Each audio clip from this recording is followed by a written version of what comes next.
नमस्कार दोस्तों, एक बार फिर मेरे YouTube चैनल में आपका स्वागत है और मैं हूं अमित सिन्हा। दोस्तों, आईपीसीसी का जो एक रिपोर्ट है, आईपीसीसी कहने का मतलब हो गया कि inter governmental body on climate change.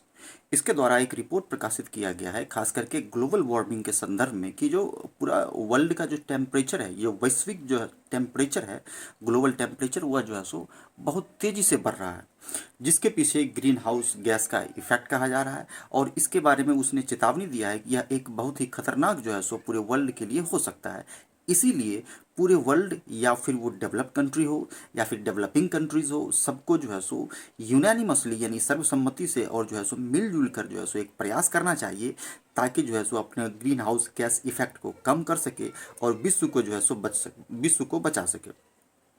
कई तरह के जो है सो जैसे कि हीट वेव, फ्लड्स, ड्राउट्स, बहुत ज़्यादा मात्रा में बारिश का होना, तो ये सारा चीज़ जो है सो ग्लोबल वार्मिंग का जो है सो परिणाम दोस्तों कहा जाता है। तो उसी के इर्द गिर्द जो है सो आज का एडिटोरियल घूमता है। इसमें आईपीसीसी का चेतावनी है, यानी वार्निंग दिया गया है कि इस पर करना चाहिए। तो आइए दोस्तों, इसी के इर्द गिर्द दोस्तों आज का एडिटोरियल घूमता है, इसे हम लोग देखने का प्रयास करते हैं।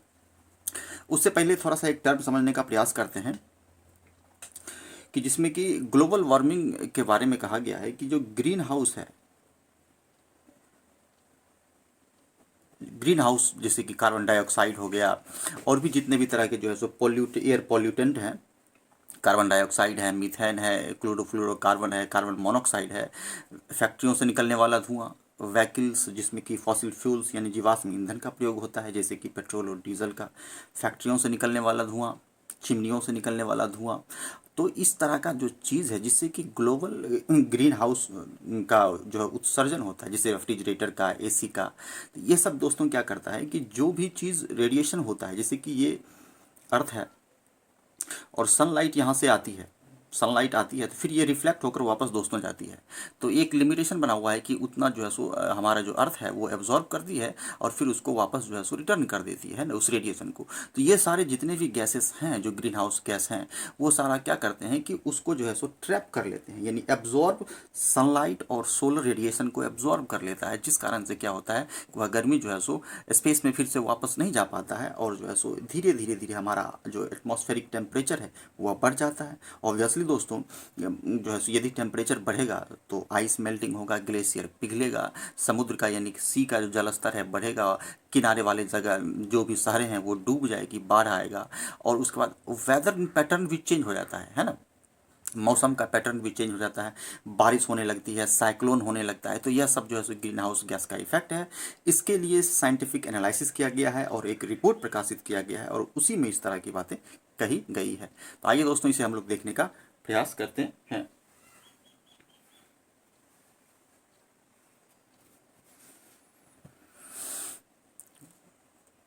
आज का ट्यूटोरियल दोस्तों ये हेडिंग देखिए दोस्तों, इसका करा है कोड रेड, यानी कि ऐसा कोड जो रेड कोड है। रेड कोड करने का मतलब है कि खतरा का सिंबल दे रहा है, यानी कि खतरा वाला कोड है आपका, कि आप संभल जाइए। ऑन आईपीसीसीज, आईपीसीसी का मतलब हो गया inter governmental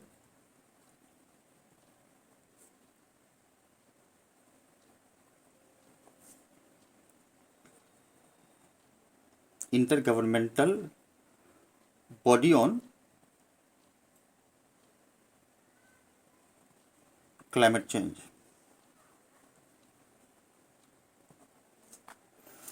inter governmental body on climate change, warning on climate point, यानी कि क्लाइमेट के पॉइंट पर, यानी क्लाइमेट दृष्टिकोण से उसका क्या वार्निंग है, तो उसी के बारे में आज का एडिटोरियल है दोस्तों। आइए देखते हैं, इसका हेड जिस्ट देखते हैं। आईपीसीसी का, आईपीसीसीज एपस्ट्रफ एस का मतलब हो गया का, वार्निंग ऑन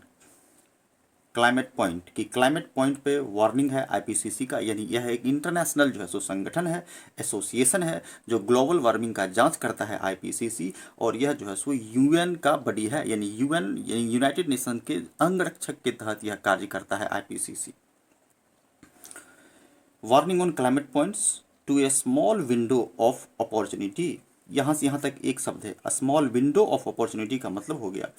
कि थोड़ा सा अवसर बचा हुआ है, कि एक लास्ट चांस बचा हुआ है। इसको हम लोग लास्ट चांस भी कहते हैं, लास्ट चांस या लास्ट अपॉर्चुनिटी, के अंतिम अवसर जो है सो मनुष्य के पास बचा हुआ है। यदि अपने आप को बचाना चाहते हैं तो आप जो है सो कीजिए इफेक्ट को। दैट स्टिल एग्जिस्ट, यानी अभी भी एग्जिस्ट करता है आपके पास, लिटिल अपॉर्चुनिटी है, थोड़ा सा अवसर है और आपको जो करना है इसी में करना है। इसके बाद जो है सो एक तबाही आएगी, फिर जो है सो बहुत मुश्किल हो जाएगा।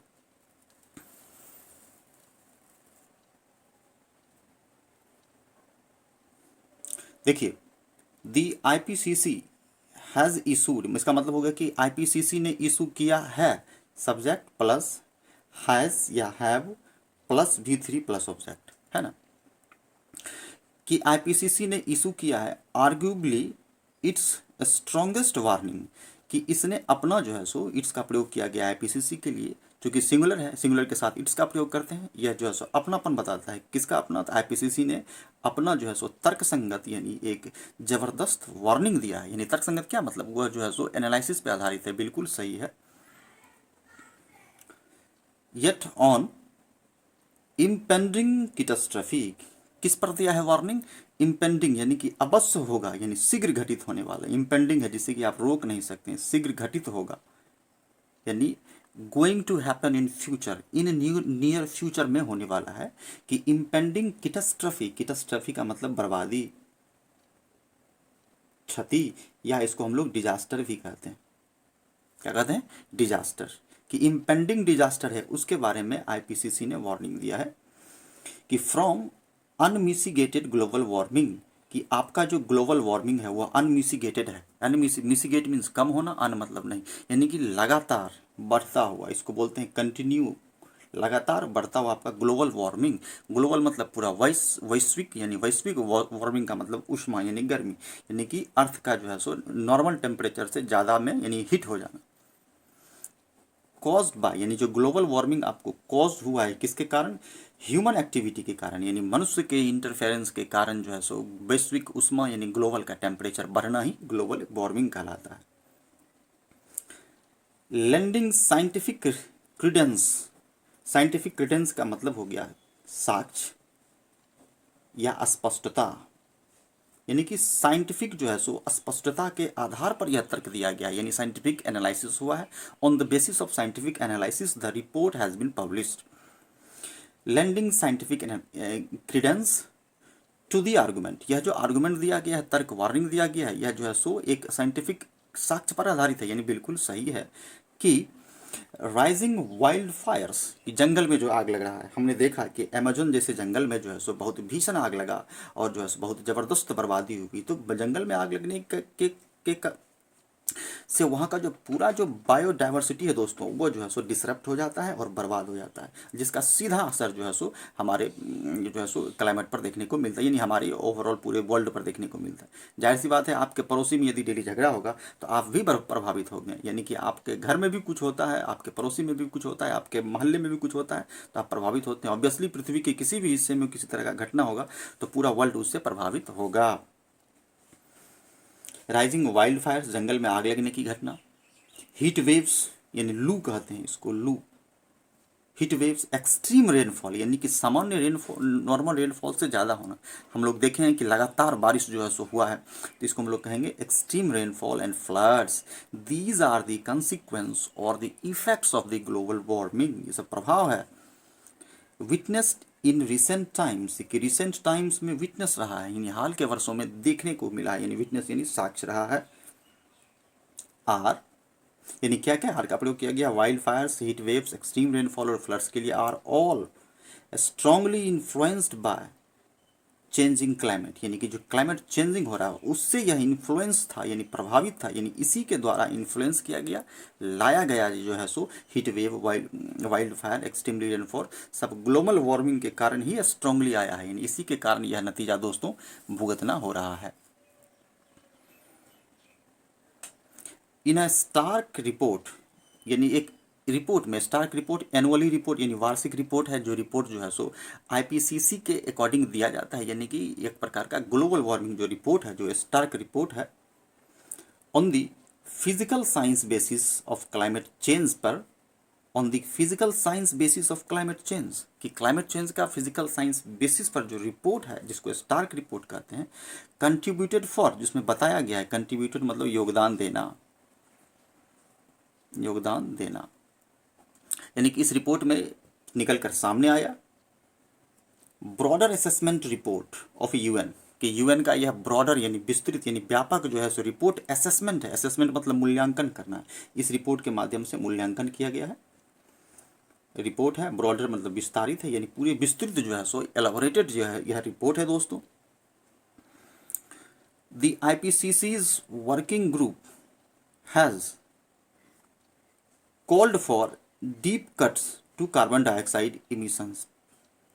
कि जो यह जो संस्था है आईपीसीसी यानी intergovernmental body on climate change, उसका जो वर्किंग ग्रुप है यानी उसके जो स्टाफ हैं या उसकी जो एजेंसियां उसमें जो काम करती हैं, उन्होंने क्या किया है, called for deep cuts. Deep cuts के लिए कॉल्ड किया है कि डीप कट होना चाहिए, यानी कमी हुई, किसमें कमी हो, तो कार्बन डाइऑक्साइड गैस का जो इमिशन होता है उसमें, ग्रीन हाउस इमिशन में, इस सारी चीज़ों में, टेक्नोलॉजी में आप जो इस्तेमाल करते हैं, जो रेडिएशन होता है, जो हमारे टेम्परेचर हमारे कह सकते हैं कि ग्लोबल के लिए काफ़ी खतरा है, उसको कम करने की बात कही गई है। टू कार्बन डाइऑक्साइड इमिशन, की कार्बन डाइऑक्साइड इमिशन को आप कम करें। इमिशन मतलब होता है निकलना, उद्भव, and other green house gases, और जो भी ग्रीन हाउस गैसेस हैं। ग्रीन हाउस गैसेस का मतलब हो गया कि वैसा गैस जो है टेम्परेचर को बढ़ाता है, यानी कि रेडिएशन को पकड़ लेता है जो, और रेडिएशन को वापस नहीं जाने देता है, उसको कहते हैं ग्रीन हाउस गैसेस।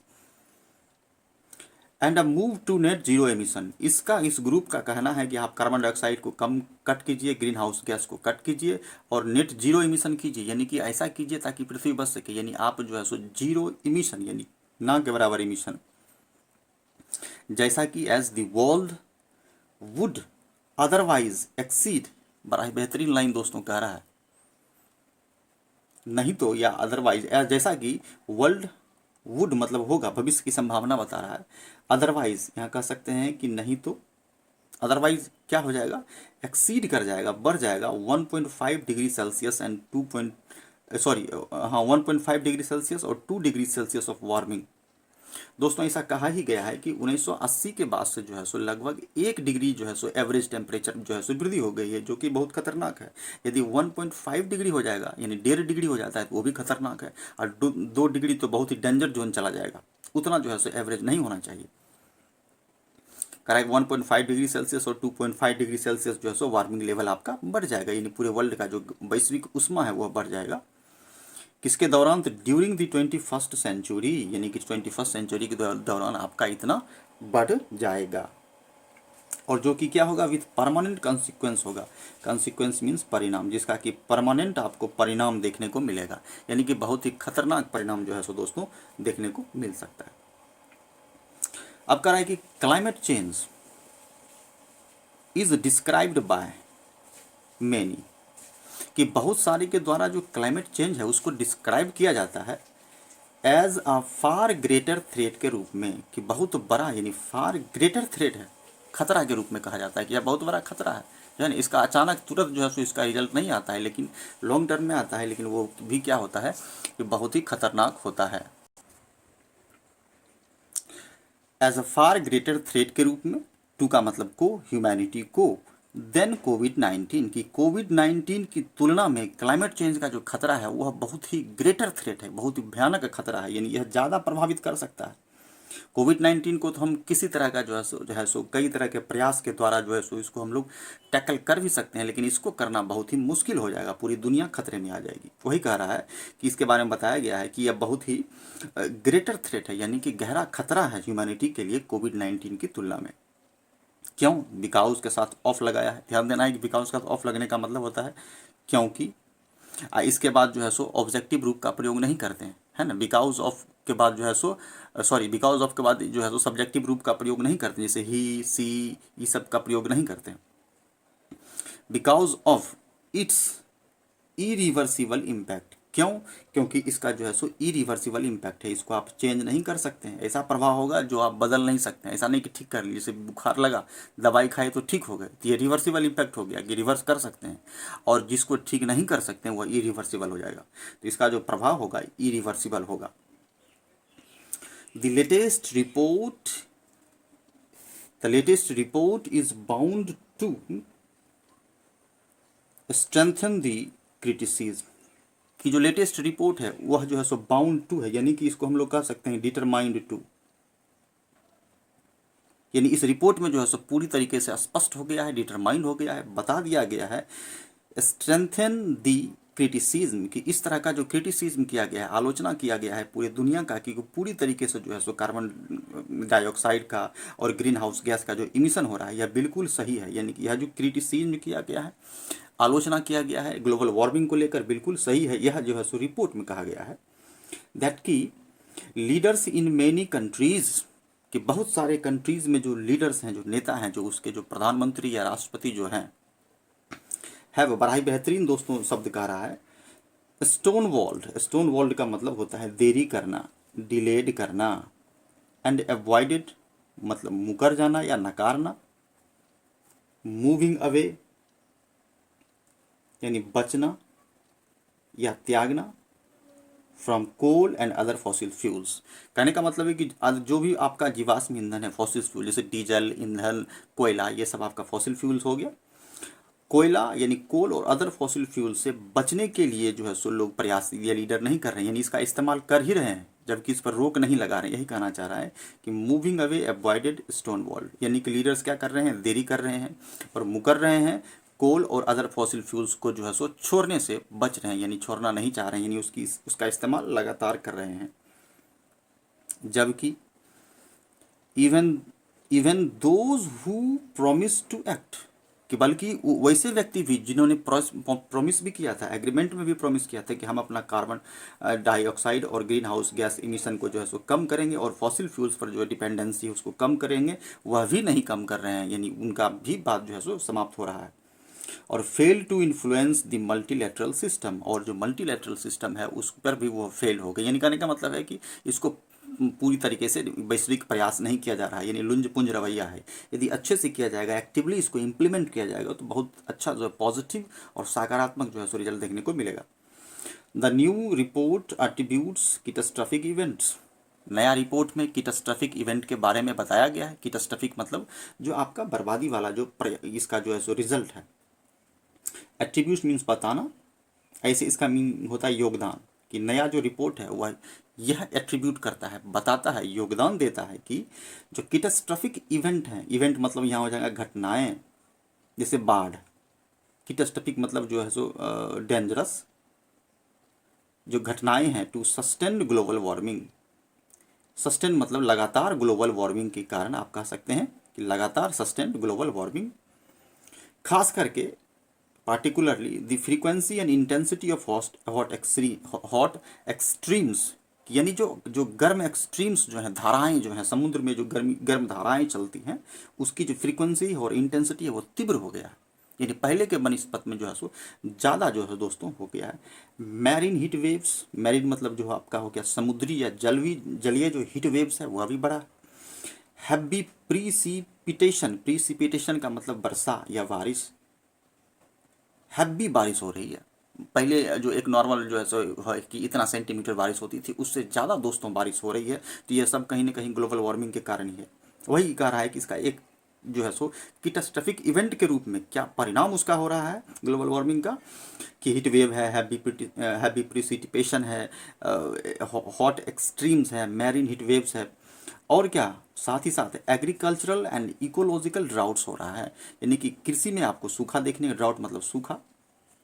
और इकोलॉजिकल सूखा मतलब हो गया कि इकोलॉजिकल पूरा समाप्त हो रहा है। जिस रेशियो में इकोलॉजिकल जो है सो रहना चाहिए, जैसे कि है ना कि बहुत सारे जानवर और पेड़ पौधे जीव जंतु जो है सो एक बैलेंस जो है सो प्रकृति में नेचर में बनाते हैं, तो उसके घटने से कहीं ना कहीं जो है सो इकोलॉजिकल इम्बैलेंस होता है, और उसी को कहते हैं ecological droughts.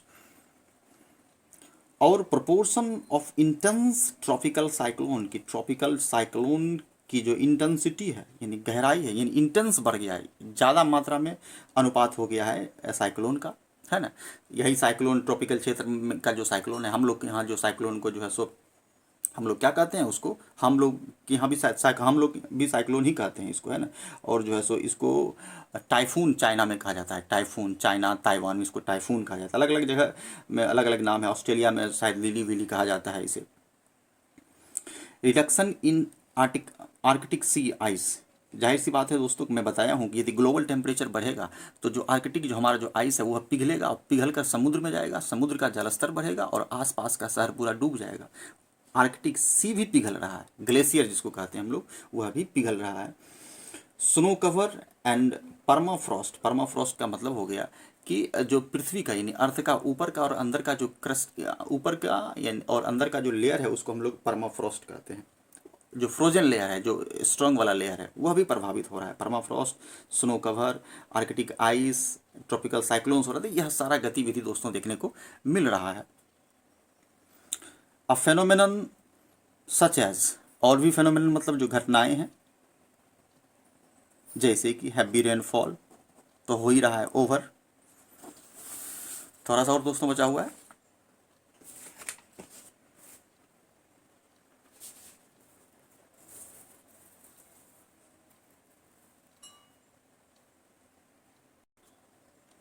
Heavy rainfall over land, कि लैंड के ऊपर जो है सो हैवी रेनफॉल हो रहा है, यानी कि बहुत ज़्यादा मात्रा में बारिश हो रही है। यह भी एक अलग तरह का फेनोमेनन यह भी है। उदाहरण के लिए दे रहा है, फॉर इंस्टांस संभावना है कुड बी 10.5% वीटर, वीटर का मतलब होता है जो मॉइस्चर है, नमी, in a world warmer by 1.5 degree Celsius. कह रहा है कि इसका ज़्यादा प्रभाव दोस्तों देखने को मिल रहा है। जैसे सामान्य जो बारिश होती है उसमें जो नमी की मात्रा, बारिश होने के बाद जो हमारा भूमि जो कह सकते हैं कि उसको आर्द्र या नमी जो होता है, जिसमें मॉइस्चर होता है, उसका बहुत ज़्यादा बारिश होगी तो बहुत ज़्यादा नमी हो जाएगा, तो वह भी एक ठीक नहीं है। वही कह रहा है कि हो सकता है कि 10.5% जो है सो मॉइस्चर का लेवल आ जाए, है ना, और वर्ल्ड आपका वार्मर हो जाए 1.5 डिग्री सेल्सियस। यदि यदि ऐसा होता है in a world warmer by 1.5 degree Celsius, की यदि आपका 1.5 डिग्री सेल्सियस वार्मर आपका वर्ल्ड हो गया, यानी ज़्यादा टेम्परेचर बढ़ गया, तो आपका जो मॉइस्चर का लेवल है वो 10.5% हो जाएगा, जो कि हाई बारिश के कारण, ज़्यादा बारिश होगी तो मॉइस्चर लेवल बढ़ेगा। तो वही कह रहा है। And occur 1.5 times more often, यानी कि जितना होना चाहिए उससे 1.5 टाइम्स ज़्यादा जो है सो घटित होने लगेगा इस तरह की चीज़ें।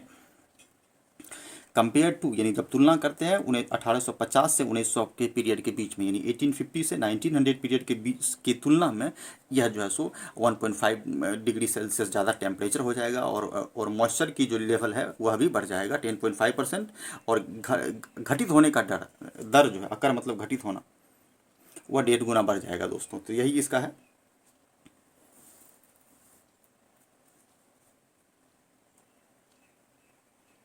अब देखिए दोस्तों, कह रहा है कि more than 5 years after the Paris agreement was concluded, कि जब आपका पेरिस एग्रीमेंट जो हुआ था वो क्लाइमेट चेंज पर ही हुआ था, कि क्लाइमेट चेंज को में जो है सो कैसे ग्रीन हाउस के इफेक्ट को रोका जाए और ग्लोबल टेम्परेचर को कम किया जाए, उसके लिए पेरिस में एग्रीमेंट हुआ था। उसके 5 साल से ज़्यादा होने के बावजूद भी कह रहा है कि देयर इज़ नो कंसेंसस, कोई कंसेंसस या सहमति नहीं हुआ पूरी दुनिया, या सहमति जो है सो पूरे वर्ल्ड का, पूरे वैश्विक स्तर पर कोई जो है सो प्रयास नहीं हुआ ऑन रेजिंग एम्बिशन। एम्बिशन मतलब जो है सो एक, आप कह सकते हैं कि महत्वाकांक्षा, किसी काम को करने का जो इच्छा होता है, उस रेजिंग एम्बिशंस में कोई जो है सो सहमति नहीं हुआ, यानी कि वर्ल्ड के लीडर आपस में सहमत नहीं हुए, इसको सीरियसली लिया ही नहीं गया उतने जैसा होना चाहिए। क्या करने के लिए? तो रिड्यूस इमिशन, सब तो कहता है सारा कंट्री, चाइना, अमेरिका, यह सब बहुत लार्ज अमाउंट में जो है सो ग्रीन हाउस इमिशन करने वाला कंट्री है दोस्तों। यह सब एग्रीमेंट तो करता है कि करेंगे, लेकिन कुछ प्रयास नहीं करता है, यानी कि टेक्नोलॉजिकल डेवलपमेंट करते ही रहता है, और जो है सो बहुत तरह का जो है सो प्रयास इसका जारी रहता है, जिससे कि इमिशन और ज़्यादा बढ़ जाता है। Making access to low carbon technologies easier, यानी कि एम्बिशंस भी नहीं, राइज करने में कोई कंसेंसस नहीं हुआ, सहमति नहीं हुआ कि रिड्यूस करें एमिशन को और making access to low carbon technologies, कि लो कार्बन टेक्नोलॉजी का एसेस करेंगे, इस पर भी कोई प्रयास नहीं हुआ कि ऐसा टेक्नोलॉजी बनाएंगे जिसमें लो कार्बन का इस्तेमाल हो, ईजियर एंड एडिक्वेटली फंडिंग मिशिगेशन, और जो है सो फंडिंग यानी पैसा भी इस पर नहीं दिया गया। बहुत सारे डेवलप कंट्री है वह क्या करते हैं कि इसके लिए जो है सो फंड भी इकट्ठा करते हैं ताकि वैश्विक स्तर पर प्रयास किया जा सके, तो ढंग से फंडिंग भी नहीं हुआ है। एंड एडिक्वेटली फंडिंग मिशिगेशन, मिशिगेशन मतलब कमी, यानी पर्याप्त मात्रा में फंड की मिशिगेशन हुई यानी कमी हुई। एंड एडेप्टेशन की और उसको अनुकूल बनाने की, यानी उसको यहाँ कह सकते हैं एडेप्ट करना, यानी ग्रहण करने की, यानी यह जो प्रोसेस है इसको ढंग से जो है सो ग्रहण या अप्लाई नहीं किया गया। अब कह रहा है कि कोविड-19 हैड दी अनएक्सपेक्टेड इफेक्ट, कि कोविड-19 के दौरान एक अनएक्सपेक्टेड, जैसा उम्मीद नहीं था, यानी कि इसको अप्रत्याशित जो है प्रभाव मिला, यानी कि ज़बरदस्त देखने को मिला कि लॉकडाउन था जिस कारण से कोई भी चीज़ जो है सो आवाजाही नहीं हो रही थी, आसमान साफ हो गया था, धुंध कोहरा छट गया था। तो यह थोड़ा सा वातावरण के लिए एक सांस लेने का मौका जो है दोस्तों मिला था। वही कह रहा है कि कोविड-19 के दौरान जो है सो अनएक्सपेक्टेड इफेक्ट देखने को मिला था, लेकिन वो थोड़ा ही था। अब बताइए दोस्तों कि कितना गहरा जो है सो यह मैटर है, कि वह मार्जिनली था, बिल्कुल ही थोड़ा था, यानी कम था, एंड टेम्प्रोरी था, जो कि डिप्रेसिंग इमिशन किया था, यानी इमिशन को डिप्रेस करना, यहाँ डिप्रेस मतलब दबाना हो जाएगा, यहाँ कह सकते हैं कम करना, कि इमिशन को कम करने, इमिशन मतलब गैस का उद्भव निकलना, कम करने में यह तत्कालिक राहत दिया था, लेकिन जो भी दिया था अनएक्सपेक्टेड था, यानी बहुत ही ज़बरदस्त था।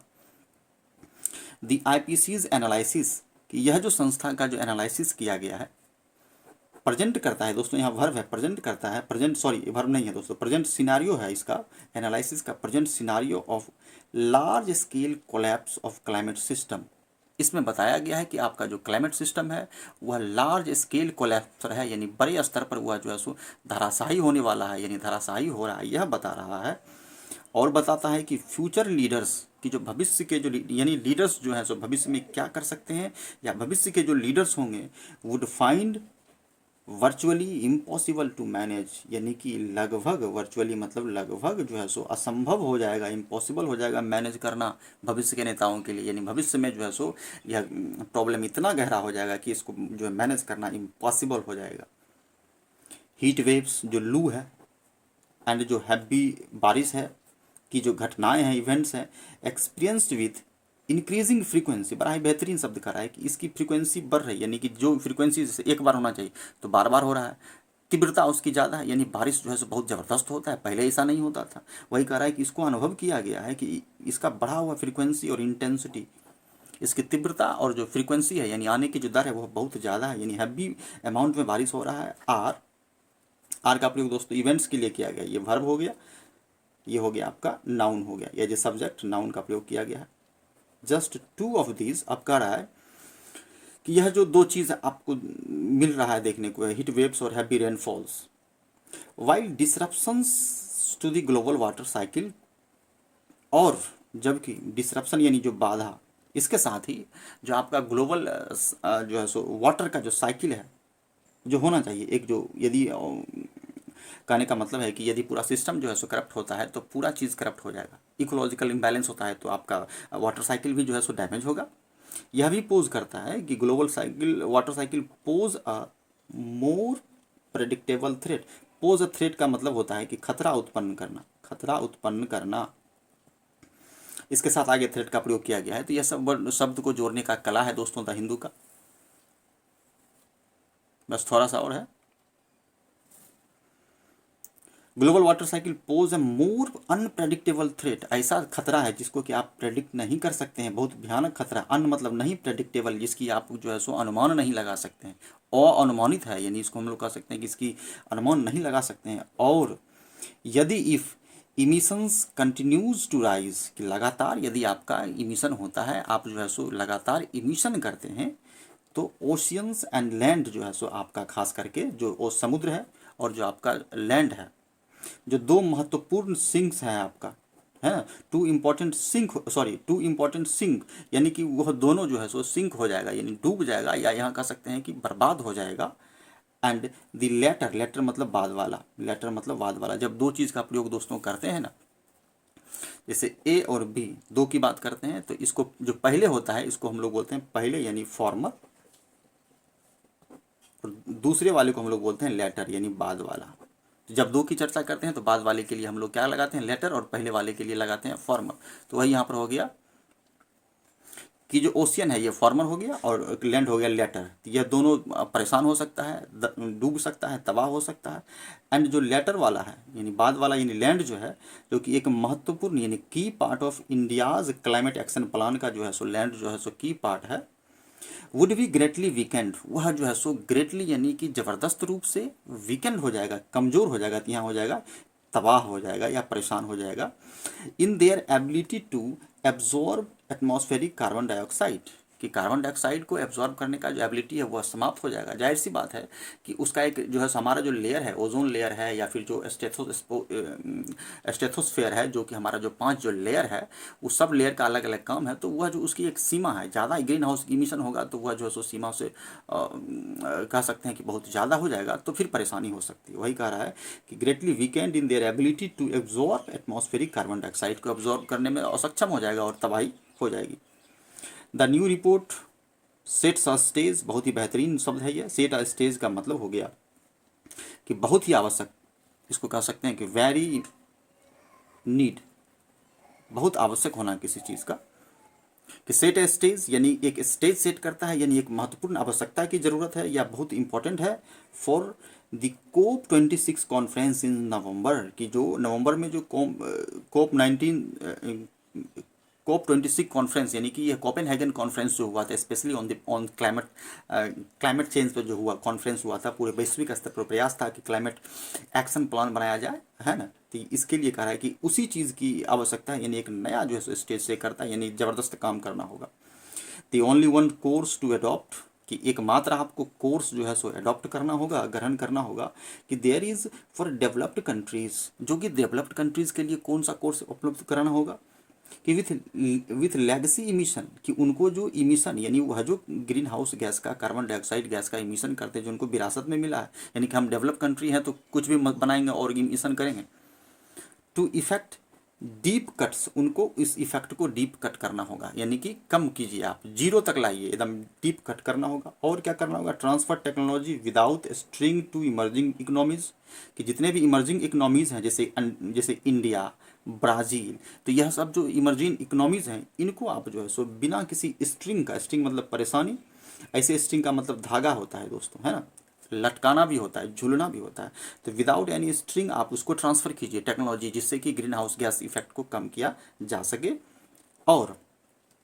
हैवी फंड मिसिगेशन एंड एडेप्टेशन, कि आप जो क्या कीजिए कि हैवी फंड मिसिगेशन है उसको भी कम कीजिए, यानी कि आप फंड ट्रांसफ़र कीजिए, फंड दीजिए, और जो है एडेप्टेशन कीजिए, यानी कि जो रूल आप बनाते हैं उसको आप लागू कीजिए और अपनाइए। ऐसा नहीं कि एग्रीमेंट पर साइन कर दिए कि हम ग्रीन हाउस इमिशन कम करेंगे और कम कर रहे नहीं, यानी फॉसिल फ्यूल से आपको बचना होगा।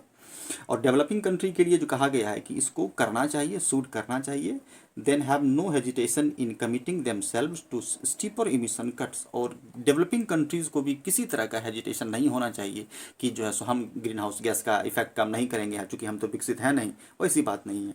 Should then have to no hesitation, उसको कोई हिचकिचाहट नहीं होना चाहिए, यानी इसको भी करना चाहिए। इन कमिटिंग यानी अपने आप में जो कमिटमेंट करते हैं, जो दृढ़ संकल्प है आपका कि हम इस काम को करेंगे, देमसेल्फ रिफ्लेक्सिव प्रोनाउन है, इसका प्रयोग नेशंस के लिए हुआ है, डेवलपिंग नेशंस के लिए। टू स्टीपर इमिशन यानी कि गहराई से,